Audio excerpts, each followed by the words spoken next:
Busy day. So I'm from Nashville, Tennessee, and I am a professional songwriter. So I'm going to start by doing what I do best. I'm going to play you some music. Incidentally, these are songs I wrote. Otherwise, this first one in particular would be a very odd cover tune.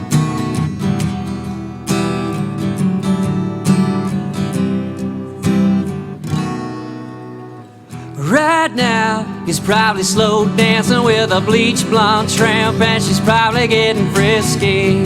Right now, he's probably buying her some fruity little drink, 'cause she can't shoot a whiskey.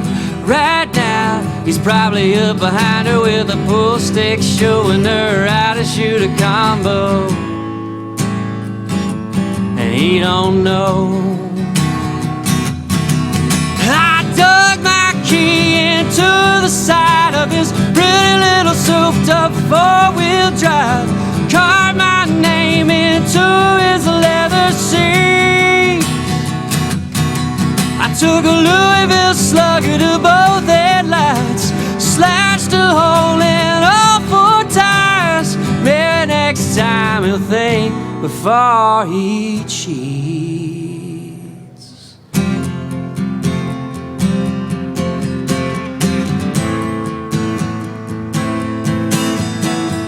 Picture perfect memories scattered all around the floor,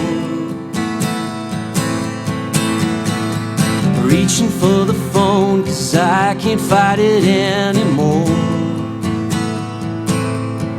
And I wonder if I ever cross your mind.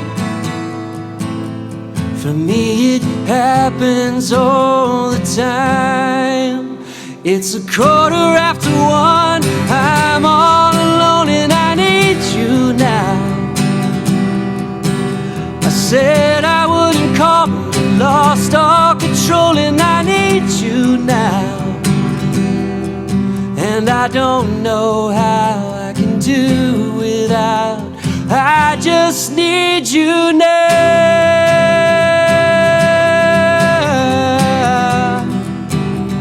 I just need you now.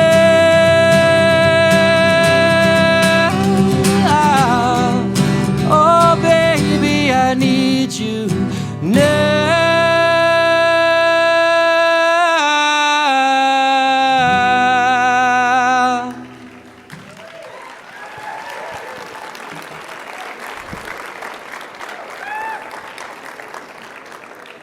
Thank you very much. Many of you are probably wondering why I'm even on stage here today. I have no interest in running for political office, and I have no background in politics or government. What I do have is 21 years of expertise in the music industry. And I want to talk to you today about how outdated government regulations are creating challenges for American songwriters. You've probably never heard the name Josh Kear before today, unless you're a diehard country music fan or you happen to be my mother. I'm perfectly content with that. Most professional songwriters I know happily create in the shadows of the spotlight. I wrote my first song at 13 years old because I had a crush on a girl next to me in an English class. I got my first publishing deal at 21, wrote thousands of songs, and became what in Nashville we like to call a 10-year overnight success. My first #1 hit was Carrie Underwood's Before He Cheats, which I just played. Thanks. And that brought me my first Grammy Award. Thanks. My second #1 was Need You Now with Lady Antebellum, and I've been extremely fortunate that my hard work has paid off so far in 11 #1 hit songs. Things like Highway Don't Care by Tim McGraw and Taylor Swift, and Drunk on a Plane by Dierks Bentley. But I may be a prime example of the end of a golden era of American songwriters. That's because songwriters are some of the most heavily regulated small business owners in the country. I say small business owners because while we may have publishers, all songwriters are self-employed. And yet, the heavy hand of government effectively sets the rates for 75% of the income that songwriters can receive. The problem is these government regulations haven't kept pace with big changes in the music industry, and that's making it harder and harder to make a living as a professional songwriter. Imagine a private property owner being told they can't negotiate terms in the free market because the government is setting those terms instead. It's the very definition of government overreach. Thanks. You have to realize that songwriters are not the same as the artists that record our songs. There's no concert revenues, no t-shirt sales, no endorsement deals. We license our music through performing rights organizations, or PROs. And then we count on the royalties that come in when our songs are played or purchased to make a living and support our families. It used to be that you could make a decent living as a writer on the sales of albums or CDs, but these are relics of the past. We don't buy music anymore, we rent it.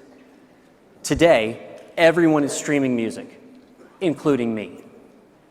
But the laws that govern how songwriters are paid by streaming companies haven't kept up with that shift. And because of that, on average, it now takes about 1 million streams of a song on the top streaming services for a songwriter to earn just $125. If that sounds crazy, that's because it is. For instance, Need You Now was streamed 72 million times the year it became a hit. And as one of the 4 co-writers, because I wrote it with Lady Antebellum, I was paid $1,500.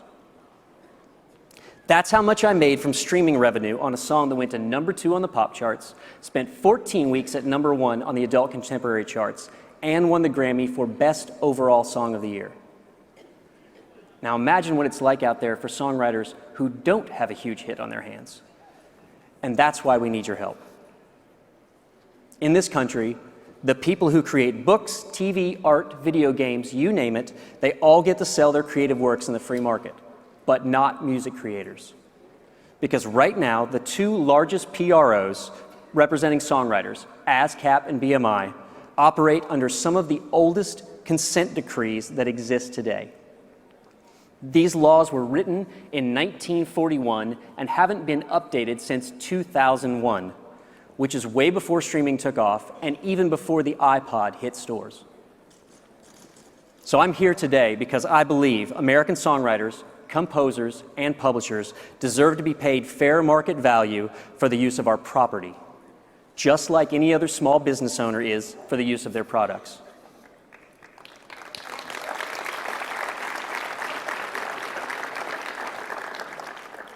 Music has been one of the hallmarks of American creative genius throughout our history. Stephen Foster, Tin Pan Alley, the brill-building hits of the 1950s, straight through to the music that's pouring out of stereo speakers across the globe today.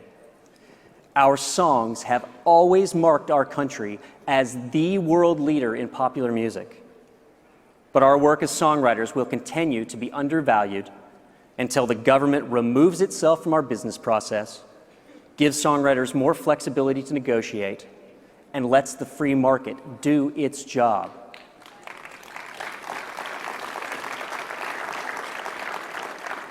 The future of American songwriters truly depends on it. Thank you all for your time.